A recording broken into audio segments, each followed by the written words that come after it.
But I will say my view when the time is appropriate. Rahul is saying foreign policy is not a foreign policy, but PM personal foreign policy. Well, right now, sorry to say that things are not looking so good. Now, it's a bit embarrassing for all of us.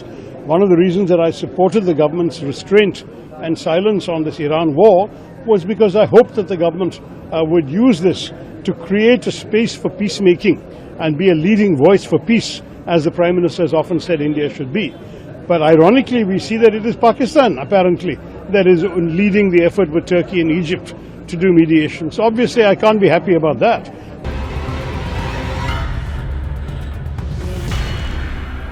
As you know in the media, that there might be peace talks involving Vice President Vance. But I don't know, because certainly the language coming out of Iran does not suggest that peace is imminent. And there are apparently 4,500 American Marines on the way to that area. So there is a genuine risk that things may get worse before they get better.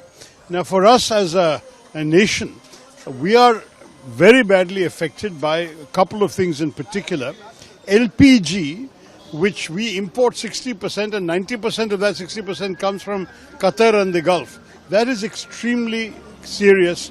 Your gas cylinders in your kitchens, in the restaurants, in the dhabas are all running short because of the war. The second challenge is going to be eventually diesel and petrol prices, which are so far under some degree of control but have gone up and could go up much more if the war is prolonged. The Straits of Hormuz were a very important lifeline, not only for India but for many countries. And that lifeline is potentially squeezed. So Iran has listed us amongst the so-called friendly countries whose vessels they're willing to put through for a toll. So that's the toll is also going to increase costs and prices.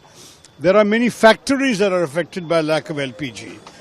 Factories, I've heard that in Surat, the ceramic factories are closing.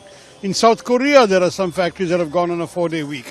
There are many such problems in many parts of the region which are affected by lack of energy supplies. It's a reminder of how interdependent the global economy is. We are all connected to each other. We have interdependence but without trust. And in these circumstances, we are unfortunately looking at a situation where every country is affected, whether or not they have any side in this war. And for us, this is a very worrying thing. There are also larger issues we have in the Gulf countries. The Gulf Arab countries, where we have 9 million Indians living and working.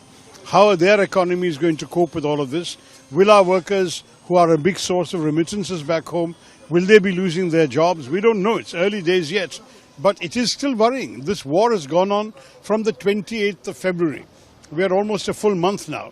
And when it began, people thought it will be over in a few days, like the previous year's Iran war. This year, the war has gone on for a full month. And God knows how much longer it will last. Peace is what the whole world needs. I think there is no doubt. You know, the UN Secretary General has also issued an appeal for peace. I've been saying for 2-3 weeks that I hope we can take a stand on the matter. We are in favor of peace, we say, but we are clearly not actively involved in promoting peace at the present moment. Others are apparently trying to do it. Let's see.